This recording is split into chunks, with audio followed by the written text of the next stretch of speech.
Hey everyone, welcome to Star Wars Conversation, the show where two scruffy-looking nerf herders like to get together and talk about all things Star Wars. My name's Jay. And I'm Colin. Welcome to the show. You might notice that on screen there's three faces this week. We've got a very special guest. Four. Four? Oh, four. Yes, four right now.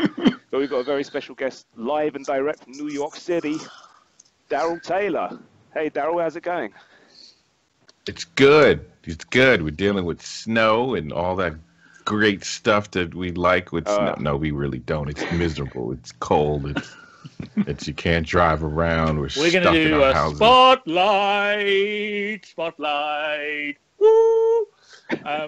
So, spotlight today is going to be the Expanded Universe Legacy Star Wars books. So, this was one of the main reasons why Darrell said he wanted to jump on, because the other week I was talking about my love of Jaina and how I wanted to do a bit of a spotlight on her. Oh. So we were having a chat the other day, and actually, I love all the Expanded Universe of the Star Wars books, and it sounds like Darrell does too. Oh So God, yeah. we thought we'd have a bit of a chat about that and say what we like and give a bit of background. So does that sound right to you, Jay? That sounds great. I mean, this is more you guys' territory than mine because for me, I liked some of the Expanded Universe. I didn't read all of it. I actually thought that it... And my honest reason at the time was that, it wasn't part of the canon. It was just these stories that George Lucas himself said it wasn't canon. But I've discovered since the new canon novels have come out that it's probably more about the fact that I don't get through the damn things. So I'm like, oh man, it takes me so I'm not a fast reader, Jay. We know that. So I'm like, because with the new ones, I'm like, I'm going to read all of them. And then I got about sort of 3 or 4 in, and I was like, oh my god, they've brought out 5 more. I can't keep up.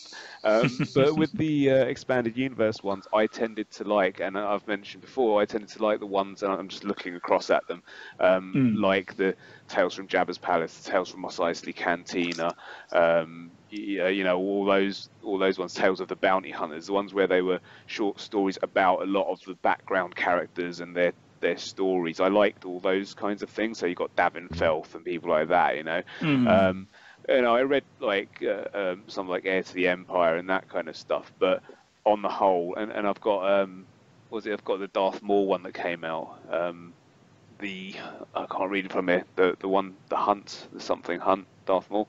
So there's a few that I liked, but I didn't keep up with them. I knew some people that had read every single one and loved all of the characters and wished that they'd have movies of them all, which I'm guessing is what you guys wanted because you mentioned Jaina last week. So that's where I am with them. But you guys go talk. Well, I guess just to give a bit of background, so like the Expanded Universe, or Legends as it's called now.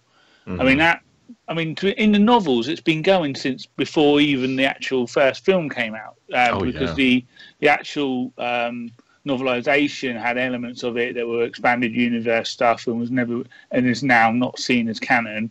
And then we had Splinter of the Mind's Eye, which was an Alan Dean Foster book, came out straight after New Hope. And that again went on a really weird tangent and had some, carried on the Luke and Leia relationship and things like that. That obviously wasn't tied into the main storyline. But for me, I don't know about you, Dale, but for me, really, the Expanded Universe really came to my sort of. I really got into the books and everything. Obviously, I had the novelizations and stuff as I grew up as a kid. But really, for me, it kicked in 2 things. First of all, there was the Dark Empire comics by Dark Horse. That's and then there was those. Yeah. And then there was the Thrawn trilogy by Timothy Zahn, which really kicked off the new novel universe. And is that really the same way? Yeah, yeah, he came in the same way because that was the kickoff to say, you know what, we have Star Wars novels too. Like that was like the ultimate story in that Thrawn. That kicked off so many other books and it basically, I think the Thrawn trilogy was the book that set them up to say we can continue to do this as a universe, and just continue. People wanted that told them that people wanted to read their story. Because prior to that, there'd just been random individual books. Just like a comic here and a book here and a book there, and that's whereas it.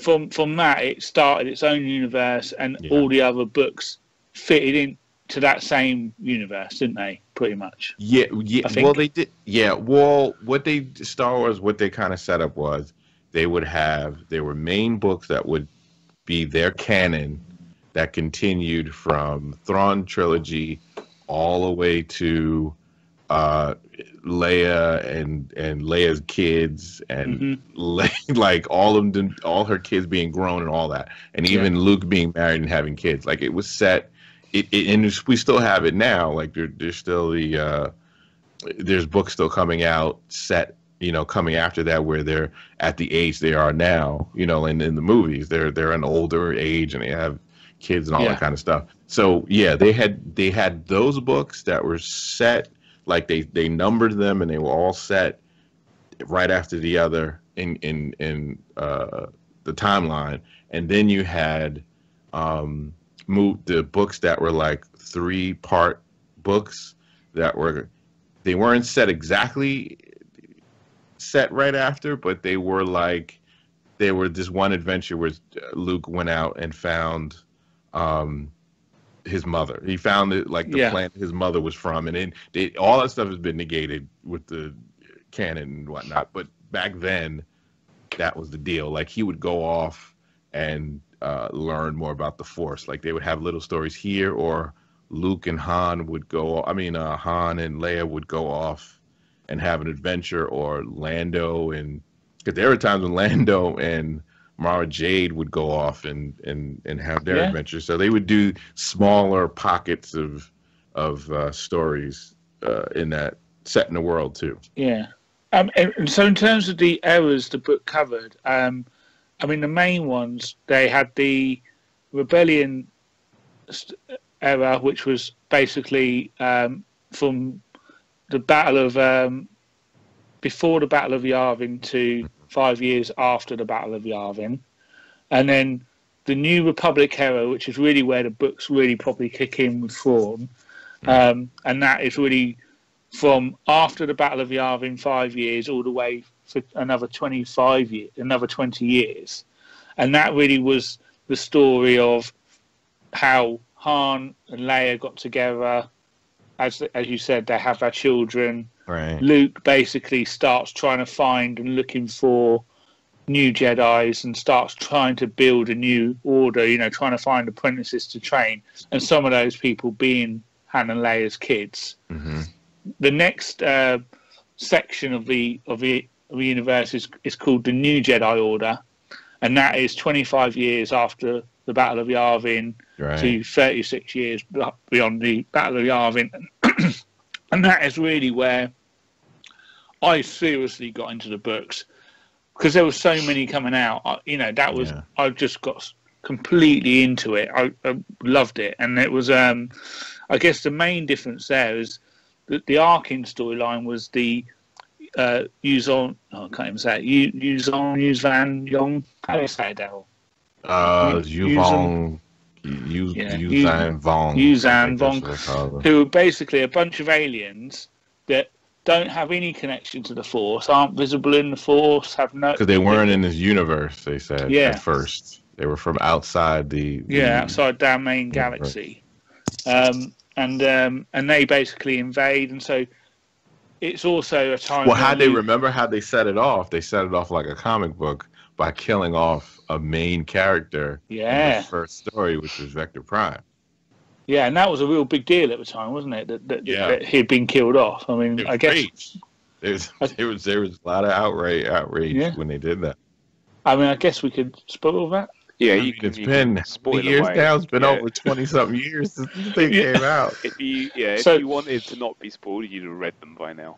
Yeah, so my mate, so it's Chewbacca, my absolute favourite. He died saving Anakin, who was the first kid of Han and Leia. So Han and Leia had three children. Their firstborn was called Anakin, a strange choice for the name. And then the third one wasn't he? He was the youngest. Oh, was he? Anakin was the youngest. That's right. It was first the twin. It was the Jedi twins were born first. It was Jason and Jaina. Jason and Jaina, and they could talk to each other through the Force. That was their thing. Yeah. So a lot of so there were two lines of books as well. There was the main novels, but there was also young The kid adult books, the young books. the young Jedi. I think, or something like that. And they told a lot of our younger stories. And to be fair, I didn't read any of them. Which they pulled was a little thing with that too. Is it's funny how if people that know comics, with the continuity in comics, they did a lot of that with the novels because a lot of the characters that were in the kid books, the kid Jedi books, which told the story of Jenna and Jason going to the temple and learning from Luke and his teachers, teaching them as young kids to be Jedi. Those same characters in those books were pulled into the new Jedi Order. So when they were, but they were grown by then.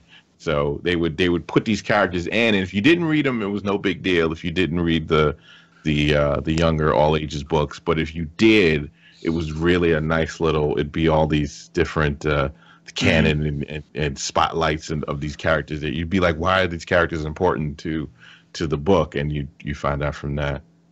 Yeah. The new Jedi Order, so they have. It goes on for quite a long time, this whole battle with the Yuuzhan Vong.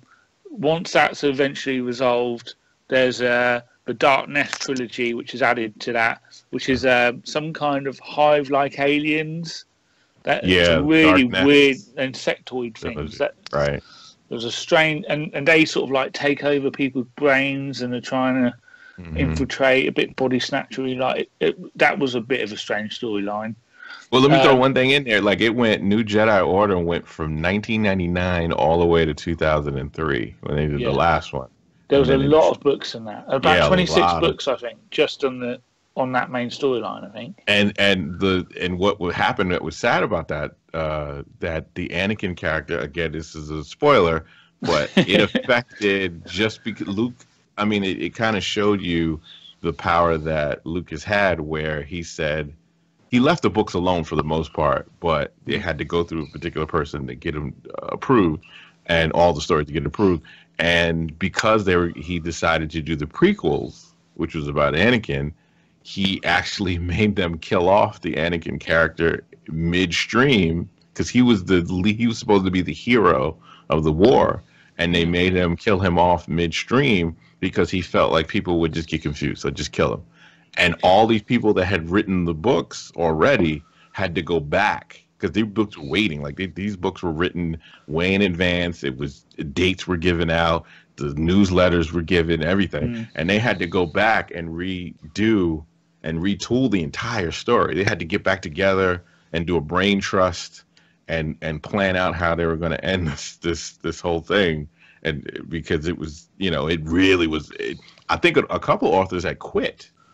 Yeah, because they were so angry by what he did when he just pretty much said your book is all the year that you worked on this book done. It doesn't matter anymore, and it quit. Yeah, and I think you could tell that it definitely affected the quality of the story towards the end of it. It did.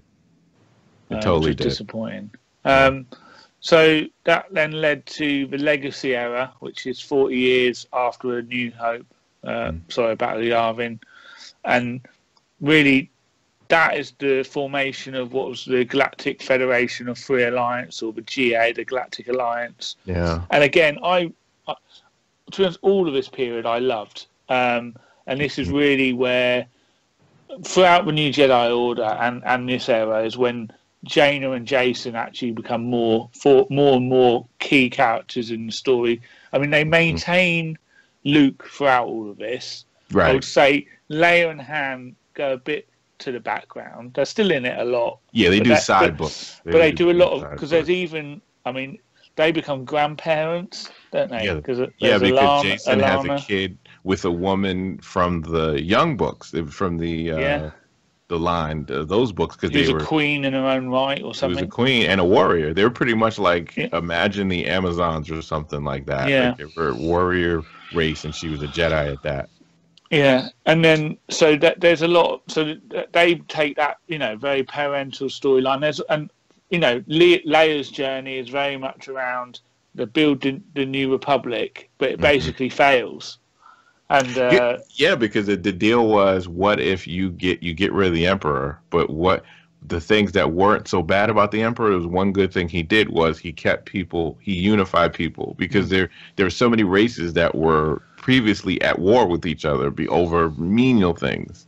And now that you had that Empire influence taken away, now all these infighting and old rivalries were coming back, so nothing would ever get done. And that's kind of how the Yuzvong War almost got lost, because they couldn't decide on any. It's politically, it's like what we're going through in America right now, when nobody's getting along, nobody's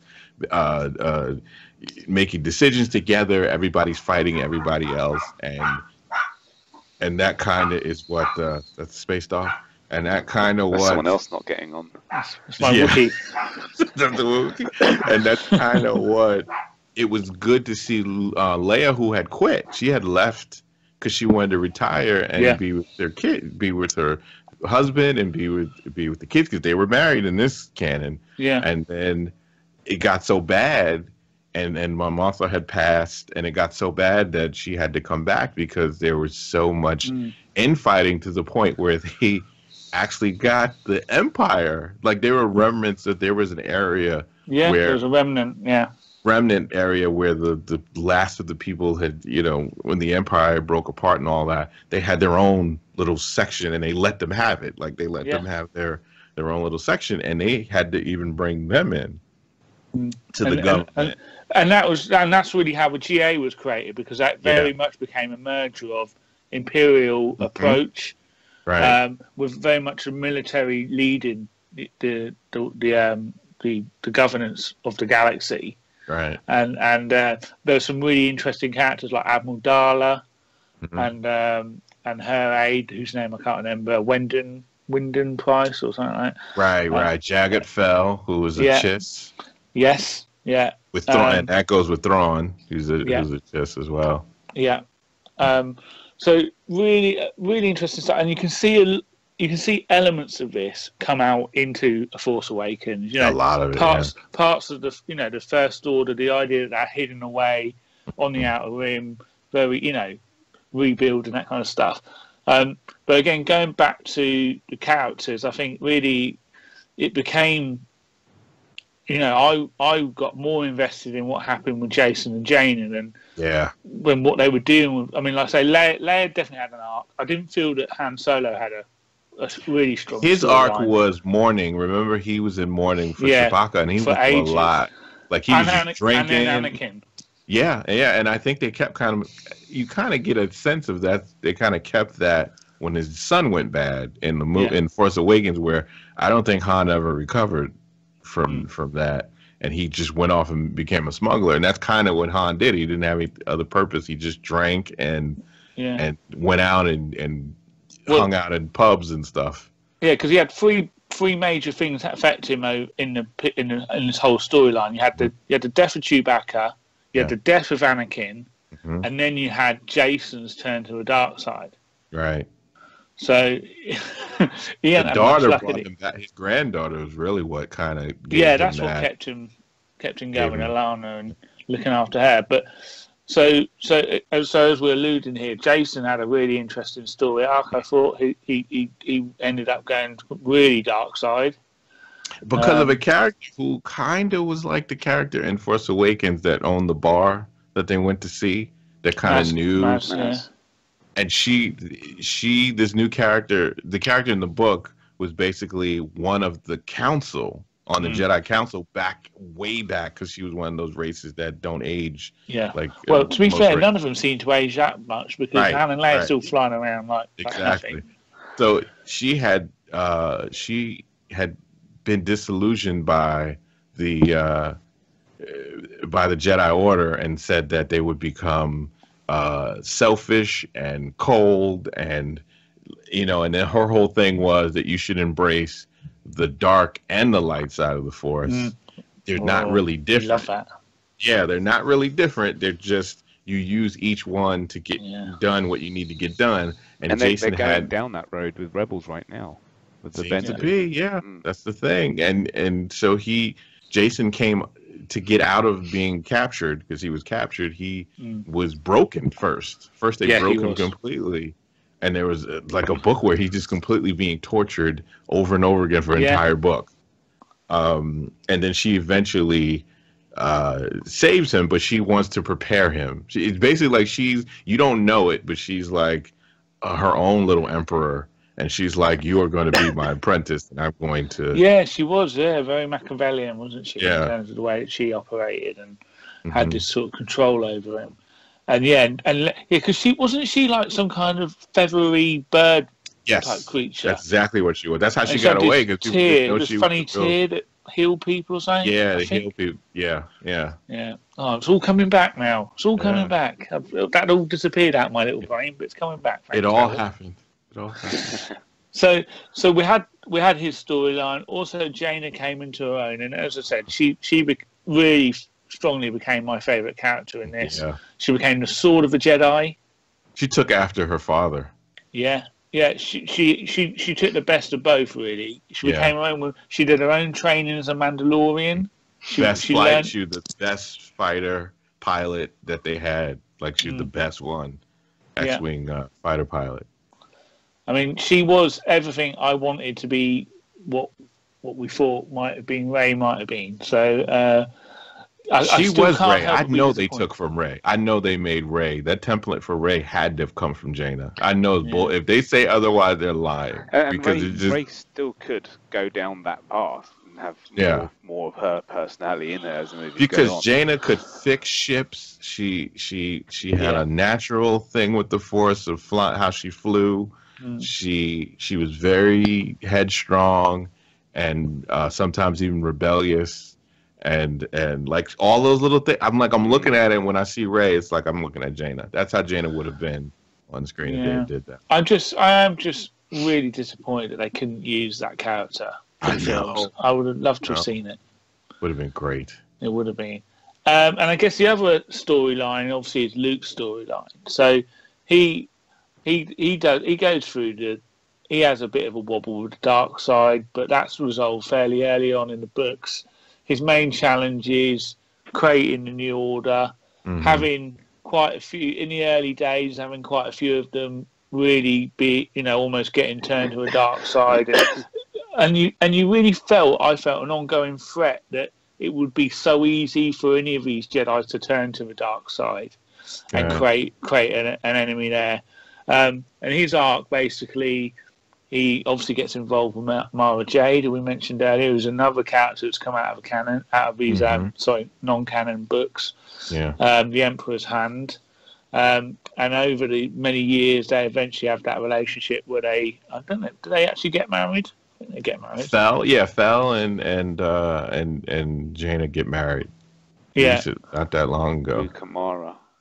Yeah, what about Luke and Mara? Did they get married? Luke and Mara got married, and they had a son. They had Ben. Yes, Ben and he's running out there now. And when they killed off the Mara Jade character, that was a whole nother thing that made Luke leave. Like him and his son left, and because Luke becomes a Grand Master Jedi, doesn't he? Right, he's that powerful. Like he is the Grand. Yeah, he is up the level to the point where you can't touch him. Like there's nobody can touch Luke. He's that much, because a lot of the books had him go off into the Force. Like there were even a couple of times where they were worried about Luke because he would be deep in training in the Force for months. Like he would actually leave his body, wouldn't he, and go into it. Yeah, he would find a quiet temple or something, and he would be in the Force for like months, like just sitting in the Force and get flashes of what's to come. Like he would get a danger that something was coming. Yeah. And then he would have to go out, and that'd be the book. Like he'd get that thing and he'd go out. And it seems that it's his storyline that is the most diverged in the films now. Oh yeah. I mean, absolutely. He was a lot of quitting. He was he was quitting. Yeah, he was a quitter. He was a bit like Christian Bale, Batman. Quitting all the time. But have 8 years off just because he's out his leg or something. But to me, I don't know. He was a central part of it. The whole Jedi stuff was a key. There was a massive tension between the Jedi Order and the Galactic Alliance. Should that was they an be important allowed part in the of the story. government? Should they be part of the government? A lot of that. And again, I think that really resonated with, you know, what they did in the prequels and the fact that the Jedis are completely fallible. And I think, again, I think for people like us that have read all these books, I think we're filling in the blanks with these new films. I don't know whether it's a good or bad thing, because I think we might be going down the wrong conclusion because of the things we've read. But and particularly, it's going to be frustrating if they aren't the things that you want after reading it. I mean, this is I think my biggest issue is that these new this new canon storyline better be bloody good, because it's going to be hard to beat. I think these novels. It's true. It's true.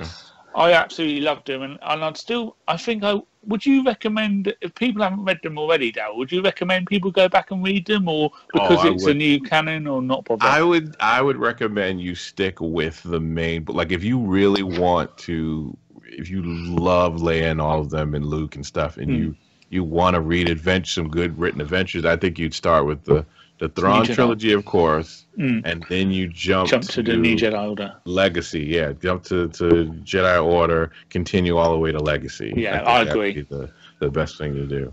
The thing you said about people that did read them, filling in the blanks. I've got a good friend who is a huge fan of all of the Expanded Universe ones, and whenever we a different good friend. But whenever we start talking about anything to do with the Star Wars movies, he'll always go, but then this and then. I'm like, no, that's the Expanded Universe. That's not included in the canon. But they did say, they can take bits from it. So obviously we've already seen a bit of that, and you might get a bit more of it as we go on. A lot of people at the time that Disney took over, and they said, right, that's it. We're scrapping the EU. A lot of people were really pissed off. Oh, yeah. Okay, so I was going to say, were you? I wasn't mad. I wasn't mad, though. I knew that it was a business. You gotta, there's too much canon for them to, you don't want to repeat and just put stuff on the book. They can't just put the book on the screen. But, right.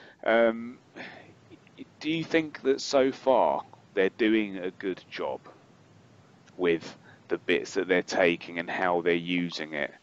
And I can't say till 8. Because Force Awakens is just too... All Force Awakens... I know people are going to want to kill me.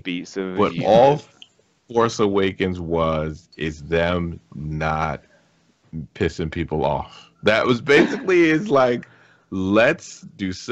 Basically, everything is like, let's be careful and not anger fandom who didn't who were not fans of the prequels, but we don't want to anger the people that were fans of the prequels. So it was Force Awakens was just enough. The only thing that would make people mad, I guess, was killing off Han. But I kind of got the feeling that the only way they could have gotten Harrison Ford to even come back was to promise him that he wouldn't have to come back again.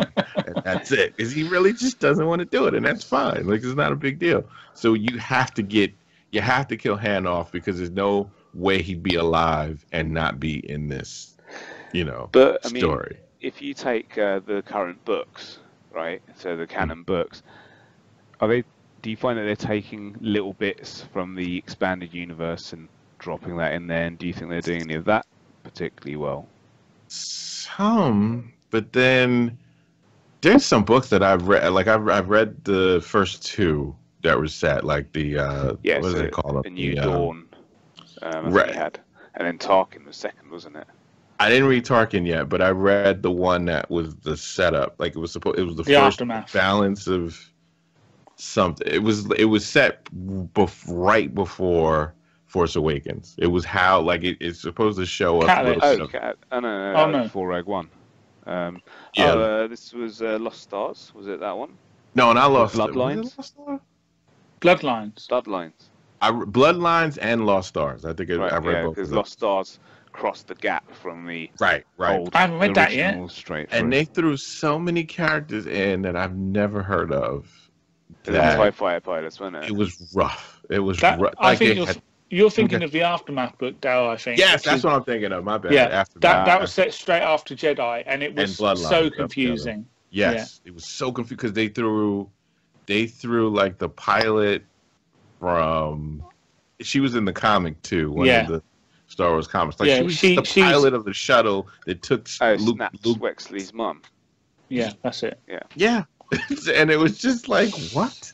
And they kept throwing the only characters that you knew is they threw Wedge in there. Now Wedge is the only character you get, and he's only in the book quickly to get caught. Like he gets caught and captured, and you don't really get anything else of him anymore. I like the second book a lot better because it's told from Leia's point of view. And that's why I like that one. But that first book, people didn't like that book. That was not a favorite. The sequel to that Aftermath book, the second part was so much better, Darrell. I've got to say, it's worth carrying on with it. And the third bit comes out this month. The only thing I will say, it still does tend to dwell on really random characters. As I said when I reviewed it, they have a whole bit about the Rancorn Keeper and what happened to him. Yeah, you mentioned that, yeah. Some people wanted to know, man. Some people wanted to know. No one wanted to know. What we wanted to hear was that the rest of the Rancorns escaped and ate him. That's what I wanted to hear, but it didn't happen that way. I mean, come on. The good thing with the expanded universe now being renamed Legends is that, in a way, they are the legends of the Star Wars galaxy. So I guess from a certain point of view, they are worth having a read if you just want some good Star Wars stories. And just consider them like the legends of that universe, you know? Yeah. The stories that are told in that galaxy. So I'm sorry. Go ahead. No, you carry on now. Well, I'm just saying it's so hard. I do find myself going, it's just kind of sad that they never continued. Like you always say to yourself, like they must have had adventures and all that kind of stuff. Force Awakens was kind of a letdown in the way that they just basically said, nah, Luke tried to get a group of Jedi started and it went bad and he just left. And Han and Leia broke up. Han and Leia never moved past their thing. Like they never got their shit together. They never got married. They had one kid and then it was like she did the government thing and he went off and did the pirate thing. As far as we know, there was no Mara Jade. Yeah, there was no margin. Like Luke never married. Got laid. Yeah, like listen, that island is too on that planet. Ain't nobody there. I'm sorry. Nearly with that girl that he knew, Leia. Oh no. Yeah. We're not talking.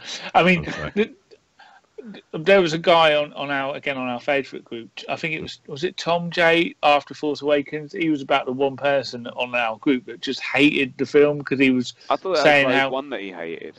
Oh yeah, well, someone really hated the film, and they were saying that it was the most depressing thing they've ever seen, and it's ruined Star Wars for them because everyone had such a shit life after the film and all this kind of stuff. So I get that, but that's not how I took it. And I'm a Force Awakens apologist. I absolutely bloody love that. Oh, I love Force Awakens as well. Yeah, but just the way it makes me feel, I think it's just it's just such a fun film. It just made you feel comfortable again. But it did a good thing because it brought you back into the universe, as you say, in quite a comfortable way. But you know, for a lot of people as well, it was an entry point into Star Wars. A lot of people that weren't around when even the prequels came out. I mean, for example, my wife had watched all the Star Wars films with me, but when we watched The Force Awakens in the cinema, at the end she turned to me and she goes, "This one's my Star Wars." And I was like, and it was because it was all new. Like, she loved Darth Vader and all those characters, but this was like, she was getting in right from the beginning, you know, whole new series, gets to watch it from there and could tie it all together. But she loves that one. And whenever we're like, she's like, oh, should we watch Star Wars? She's like, oh, yeah, Force Awakens. She wants to watch that one, you know? So it played an important role for them, especially with Disney, you know, starting it again in a way. So this takes us back to the main point of the conversation for this, was that Jaina was one of the first main female leads in Star Wars, which has now become the norm. But actually it was Jaina, I think, that set that precedence in the Star Wars universe. And I know it's near enough every franchise now has got a female lead, and I think that stemmed very much from Buffy the Vampire Slayer, and the way that was handled. But I do truly think that if we hadn't have had the stories that we have with Jaina, we wouldn't have such a rich, as you said, I think, influence on what's happening with Ray, and would it have even been a female lead? I don't know. That's true. Well, with Mara Jade as well. Yeah, she did a lot with and then he even had Leia go back and learn to be a Jedi. Yeah, but she actually became a Jedi, didn't she? Yeah, she became a Jedi and then stopped doing it, start practicing, and got in the government. And then when she got in her 50s, she goes back. Yeah, she came becomes back a Jedi again, training under someone else. But yeah, it did kind of give that. I think. Well, what I think influences the a lot of people who are writing in movies and TV, they read some of these novels, and I think that's kind of the influence that people get, is that you don't know, like when you hear them talk about, well, what was the thing that influenced you growing up, and then you start to hear all these different characters start flying out, from these novels that they read, and I think that kind of can help that, because you don't really get a lot of Leia on screen stuff. No. You don't get a lot of it. It's like you wish there would have been more, but because he never continued after just the 3 movies, and he did a prequel instead of continuing from Return of the Jedi on, we missed out on a lot of stuff that could have been in it. A lot of story. And Natalie Portman's character was not a strong character. I didn't. Not at all. Rubbish.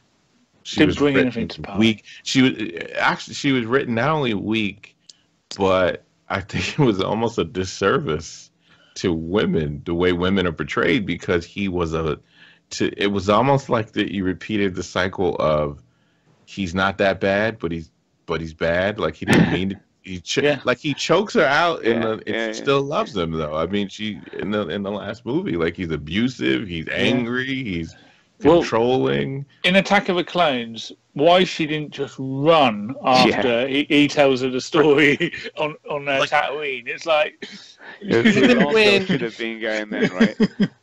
Like there were so many character moments that it was just so weird for someone who I could see if this was just a regular person, but she is supposed to be the queen who was a humanitarian. Like she was a strong force, humanitarian, believed in freedom for all races, right? Mm-hmm. The guy that you're not even with yet told you he murdered a whole race of beings, right? And not just the men. Right. The women and the children. And the women and the children, right? Like it wasn't like he killed. It would even be the same if someone said they were animals and he killed them like animals. Yeah, that even made it worse. And for her not to react with disdain in that, she was carrying on drinking her blue milk. She just gave him a hug. Oh my God, she gave him a hug, and it made her come off as so much of a character. Yeah, I think she might have been dark side because she was torturing him with her cleavage later on in the. Well, you can't touch, but you can look. Yeah, you can look. Let's roll around the hay. But... And then you bring up some other dude every time I talk to you. You bring up Obi-Wan. Yeah, Obi-Wan. Yeah. He's got a beard, think about this? Yeah. His force power is bigger than your force power. Right? I like Obi-Wan's lightsaber. Yeah. So it's just so weird. It really make you go, wow, George Lucas, what you really did this book from an old man's point of view. Like it was very retro in terms of how the movies were back in the 60s, where they would get away with stuff like that. Like but to do that for Star Wars, which, you would think with Leia being such a strong character and stuff, it just, I don't know, it just was a step back with the prequels, the way that they were. He was more concerned with how he was making it and what he was making. Right. That's obvious. Yeah, definitely. Right. And we can criticize it all day long, but he did what he was trying to do, and right. Unfortunately, we all suffered for it. But there you go. So let's just finish off our discussion on the books. So I guess what were your highlights, Darrell? What any particular key characters you love from that EU universe? Horn, who came from iJedi, that was like this character was basically we can't use Luke. So can we use this other character? He came from the game. He was like in Rogue. He was from Rogue Squadron, and then you find out that he's a Force potential, and then he goes through a whole thing. Like there's characters like him, characters like Jag Fell, characters, just the whole thing with Thrawn. There's just so much that they were built on, like Mara Jade and her relationship with Luke and Jason's fall and we haven't even talked about that whole planet of Siths, and there's all that storyline there, and you understand about what they're coming from. Well, that's now been brought into the canon anyway, and they've just changed the name slightly. So it was Korriban, wasn't it, in the expanded universe? Now it's Moraban and Kip Duran, remember Kip Duran? He came from a Han Solo story. Where Han Solo saved a kid. Yeah, because he had the Sun Destroyer thing, wasn't it? Right, he was taken over by the dark force of one of the old Sith Lords that died. He had pretty much influenced him to use the Sun Crusher to get vengeance because the one that was from Yavin 4, is that right? Because they're hanging around the temple, and he didn't he take over someone from there? I think he did, because they went to the temple and started to get on it. Yeah, with Exar Khan, I think that's what it was. Yeah, and he used the boy. He was going to become. He was going to use the boy to take over the universe. Yeah, was the deal, and they had a Sun Crusher. Like they had a thing of having it that the Emperor had all these weapons that they didn't use whole yet. Division that was creating them, and the Emperor had clones of himself as well. Oh, many clones, and so it was just so much cool stuff. Like there was another clone of the Emperor was out there. Remember the one? It was in the Thrawn books. Sabolth or something was his name or something. Yeah, like they're just Seabalth or something, wasn't it? Yeah, it was so Jarrett much Seabalth or something. Something like that. Yeah. But again, even like you were saying about Cohen Horn, you see him get married, you see him have kids, you see his kids become Jedis. Yeah. There's so much in this. You could just really get lost in it. You totally can. I mean, and to watch the Jedi Order grow, and then they build, and they all the teachers, and then some of them become masters, and all of that, and then watch it start to fall apart, because there's a mini civil war on how do we deal, because there are some Jedi who are, because Luke didn't want it to be a one person telling everybody else what to do. He wanted it to be more of a democratic order, Jedi Order, so they don't make the mistakes. So they don't make the same mistake they did before. Like you could get married, you could have kids, you could, like they made sure they went out and got different people, and you voted on a council of Jedi, and but then that even went kind of bad, because some Jedi wanted to put themselves into the government more than others, and other Jedi felt that they should not be part. They should work for the government, and like they used to do back in the old days, the old Republic days. So it was a lot of cool character stuff. Who was the? I'm trying to remember. There's a race. There was a couple of Jedis. There was an older one, and a younger one. Were they Barbell race? They were like had funny. The Barbells were basically lizard. They were lizards, lizard race, a lizard-like race. They were really cool. And they were very. Do you know what they were? They were the Klingons. They were. Of the Star Wars universe. That's why I like one of them wound up training Leia, because one of them became a master, and she and Leia felt that she could get another one. She was a woman, and the Beba was a woman, and very strong in the council. Like like they even had adventures of the Beba going off with Leia and training, and her training regiment was wow. Did they have weapons like the Batleth? they did have some type of thing where they could use it with the tails, and they could, because they had tails too, and they could use it with their hand, and they had claws that could pretty much decapitate a humanoid if they got their hands on you. They were dangerous. I mean, they were, and they had, go on. Sorry. No, I was going to talk about. No, it's just that I know they had some kind of, because she had children in the order as well, didn't she? She had a pack. That's it. Yeah, and they were all force sensitive, and oh man, it was so good stuff. Like a lot of diversity in the alien races also in the Star Wars books. Without really being weird. Yeah. Yeah. Exactly. But they're not like, oh, I'm a tiger-looking lady. Oh, exactly. On that. Exactly. Or Green Bunny. Right. Jackson need never come back. But I mean, the expanded universe went the other way as well. I mean, it's already given us a load of stuff because you got the Sith Rule of Two came from that. Yep. You know, you had Darth Bane and all those guys, and now obviously Darth Bane's been brought into the canon now. So not only with the Rule of Two being there, but they put him in the Clone Wars in those episodes that came afterwards, which agree. So there was a lot of stuff that it added that has been brought in. So it's good that they can do that. Hopefully, I suppose people like you guys that have read all of them, as it goes on, you'll be sitting there and go, you make us sound like we're weird, Jay. Yeah. You've got lots of time. We're not crazy. We're not crazy. But you're like, something happening, oh yeah, I know that, and then that's quite cool though, right? In my defense, they were coming out once a month. That was one book, or every other month, and I was reading them as they came out. It wasn't like I was sitting there in a sea of books and I was just reading them. I did do other things besides that. I have actually got a lot of the Expanded Universe ones on audiobook. I've got the files kicking around, so I should. He did a great job of adapting most of those books. Yeah, and Mark Thompson, who read most of them from the New Jedi Order, he's just fantastic. Does a great Han Solo. Does quite an interesting Leia, actually, quite a sexy one. It's a little funny. I'm not supposed to feel like this. What's going on?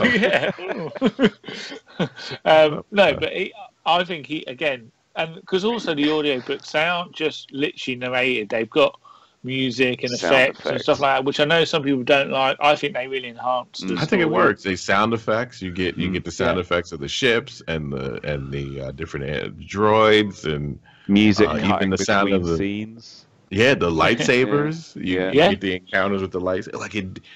And I have a friend of mine, Chris Kopeniak, where he does audiobooks too on the side. He's an actor in comic, but he's done audiobooks on the side. That's a hard get. Like if you can get in that thing of you're the person picked to do the Star Wars books, you are paid. You're for life. You have a job for life when you get that gig. Like that's a gig where it's just one person doing those books, those audio books. Because at the moment, Mark Thompson's done some of them, and also what's his face from Indiana Jones is doing them. I can't think of his name. And the guy it's also in Lord of the Rings. Yeah. Gimli, but I can't remember what his real name is. Yeah, I can't remember. Reese something. When you get old, kids, this is what happens. Yeah. They don't remember names anymore. Yeah. Anyway, whoever he is, he's doing a lot of them. But Mark Thompson, if he's reading them, I'm definitely in. But as I said to you before, Darrell, in the UK, Audible are not getting the books. Steer my head in. Insane, because Star Wars is such a... I know. That's a thing when I think... Yeah, it's just so many actors were involved in Star Wars, and people behind the scenes were not just from America; they were from the UK and New Zealand and all it. So it just would think it would be an international. Yeah, I mean, they're getting the tie-in books to the films, so they had all the film novels. So they had Heir to a Jedi, which was one of the first books in the new canon, which was a Luke Skywalker standalone story, first-person narration, set after Star Wars. That very crowded time period. Yes. So I had that. Then the next book they had was the Force Awakens adaptation. So they missed the Tarkin book, they missed the Lords of Sith, they missed Bloodlines, they missed all loads of it. So it's so frustrating. It doesn't make any sense. They need to get it together. They do. Or we need to find somebody with an American Audible account. But you think they'd want money, right? If they brought them out here, people buy them. So, but you think they'd want money? I don't know why you would not want money. Right? To make them available not just in the United States, that means there's other people outside of the United States with money as well. Well, the only thing I can think of, it must be tied up with licensing. So someone else must have the license for those books. But who? I don't know. But who would? Else. Who would do that though? I don't know. They're so careful with that. Like you'd think out of anybody, Star Wars is pretty much Lucas is very careful with who he sells rights to. If there's two sets of books you're going to get, there's the Harry Potter books and the Star Wars books. They're the ones I would recommend that a shop has. Yeah. Never mind. Anyway, so that's the spotlight on EU, and that's been an excellent discussion. Thank you for coming on with that, Darrell. And to be honest, we hardly touched the service, so maybe down the line you come back and we'll have a bit more of a in-depth talk, or maybe an element of it, or maybe to be fair, there's so much else expanded universe that we could talk about in other media. I mean, so that might be an interesting discussion for the future. So thank you very much. So that's the wrapping up the show, Jay. Right, so there you go.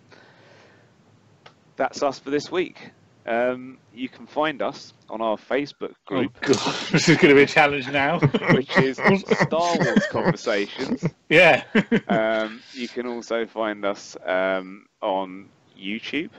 Yeah, you can which find us is on where YouTube. we are now. Star Wars Conversations. Twitter at Star Wars Convo, or use the hashtag Star Wars Convo. We have an Instagram account, which is at Star Wars Convo.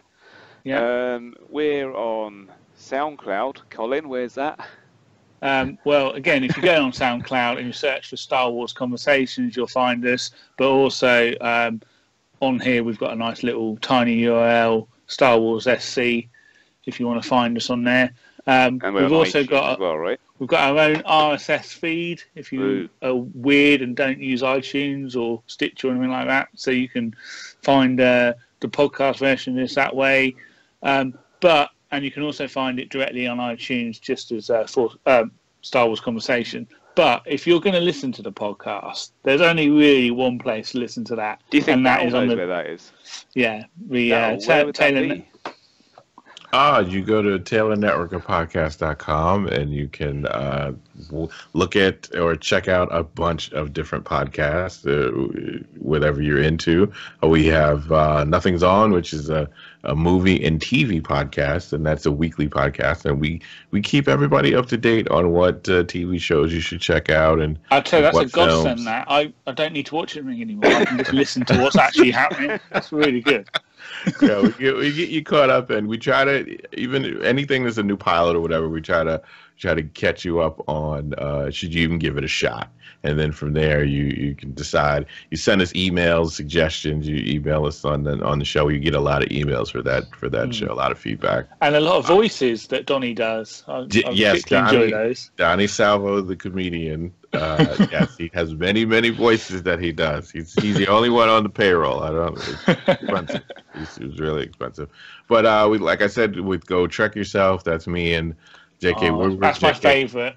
JK works for Paramount, and he's doing a lot of the design work and art for some things coming up. So when he can talk about things with Star Trek, he does.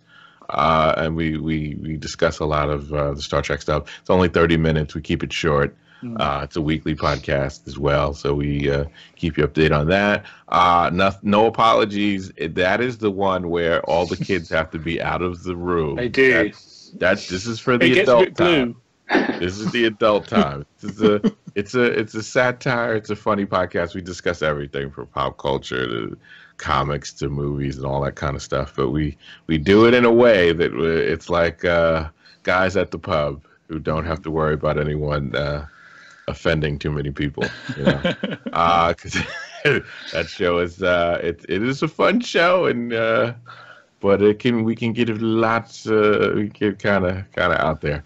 And we have another show that is coming back, which is Sunday Comics Podcast, which is we will discuss like different comics or event comics, and we will sit down like in a round table and kind of talk about that kind of stuff.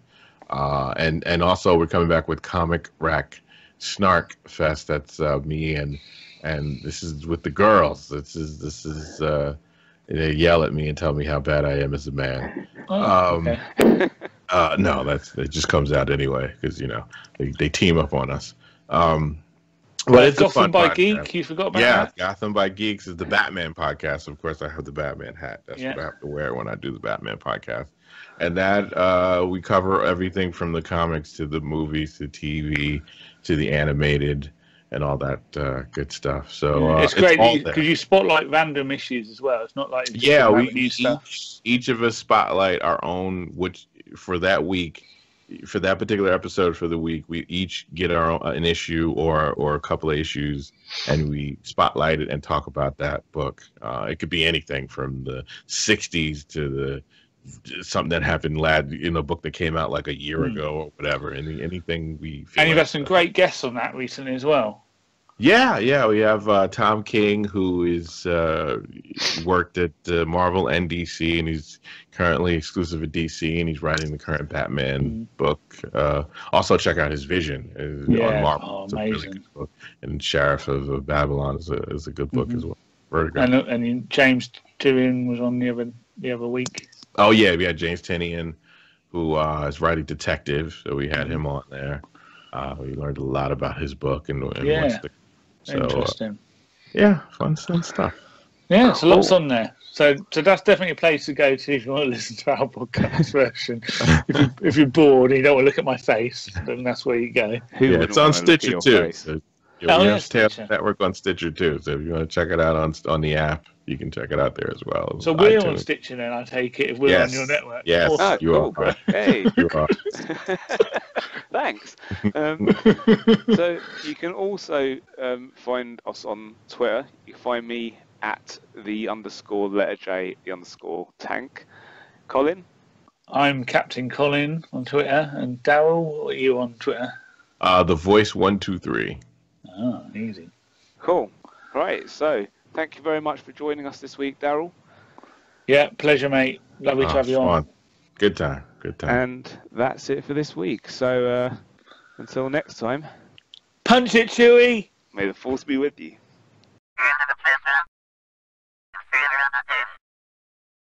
Thank you.